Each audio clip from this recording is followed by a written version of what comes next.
দীর্ঘদিনের প্রতীক্ষার অবসান। মাথারবাড়ি বিধানসভা কেন্দ্রের ফুলকুমারী গ্রাম পঞ্চায়েত এলাকার বাসিন্দাদের বহুদিনের দাবি অবশেষে পূরণ হতে চলেছে।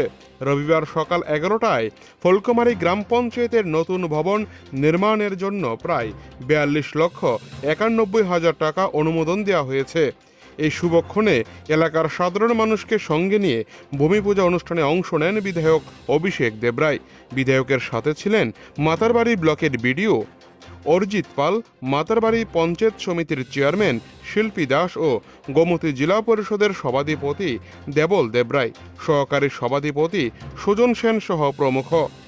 ভূমি পূজা অনুষ্ঠানে গ্রামবাসীদের উদ্দেশ্যে ভাষণ রাখতে গিয়ে বিধায়ক অভিষেক দেবরায় বলেন, উন্নয়নের সুফল যখন সরাসরি মানুষের কাছে পৌঁছায় তখন তাদের মুখের অমলিন হাসিটুকুই কাজের আসল অনুপ্রেরণা যোগায়। ফুলকুমারী গ্রামের এলাকার প্রতিটি মানুষের উচ্ছ্বাস ও আনন্দ আজ আমাকে নতুন উদ্যমে কাজ করার শক্তি দিয়েছে। এলাকার প্রতিটি কোণায় উন্নয়ন পৌঁছে দিতে প্রতিশ্রুতিবদ্ধ বিধায়ক হিসেবে।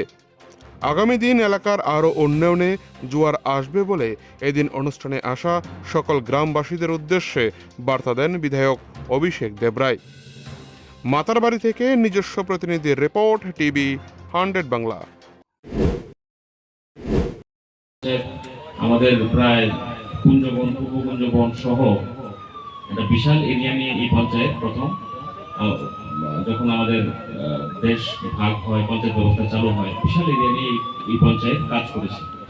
ধীরে ধীরে আমাদের পঞ্চায়েতগুলো ভাগ হয়েছে, তারপরেও আজকে প্রায় 7,000-এর কাছাকাছি পপুলেশন এই পঞ্চায়েতে। ত্রিপুরা রাজ্যের সবচেয়ে বড় বড় পঞ্চায়েতগুলোর মধ্যে একটা হবে। এবং পঞ্চায়েত ভবন মানে কি আমাদের পঞ্চায়েতের কাজকর্ম সঠিকভাবে রূপায়িত করার জন্য অত্যন্ত গুরুত্বপূর্ণ। আমাদের ভারতবর্ষ যেভাবে এগোচ্ছে, যে আমাদের পেপারলেস আমাদের সমস্ত কার্যক্রম হচ্ছে এবং আমাদের আইটির ব্যবস্থাপনা এবং পঞ্চায়েতকে আরো কিভাবে শক্তিশালী করা যায় টেকনোলজির দিক দিয়ে, সেই দিক দিয়েও আমাদের সরকার সেগুলো দেখছে। তার জন্য একটা আধুনিক ভবন অত্যন্ত প্রয়োজন। জানাচ্ছি, আপনারা জানেন আমাদের এখানে নতুন পঞ্চায়েত ভবনের নির্মাণ হবে। এই পঞ্চায়েত ভবনের ব্যয় হচ্ছে মোট 42 লক্ষ টাকা এবং পুরোটা টাকা আমরা ন্যাশনাল পঞ্চায়েত অ্যাওয়ার্ড মানি, যেটা আমাদের গোমতী জেলা পরিষদ থেকে আমরা পেয়েছি।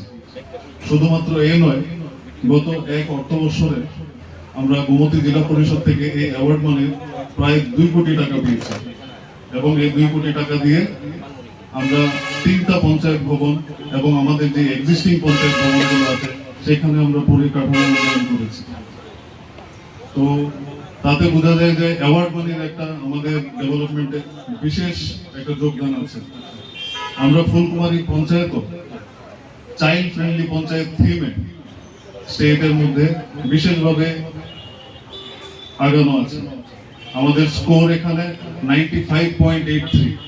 তো আমি আমাদের পঞ্চায়েত প্রতিনিধি যারা আছে ফুলকুমারী, তাদেরকে অনুরোধ করব যে এই বছর যাতে চাইল্ড ফ্রেন্ডলি থিমে তারা বিশেষভাবে গুরুত্ব দেয়।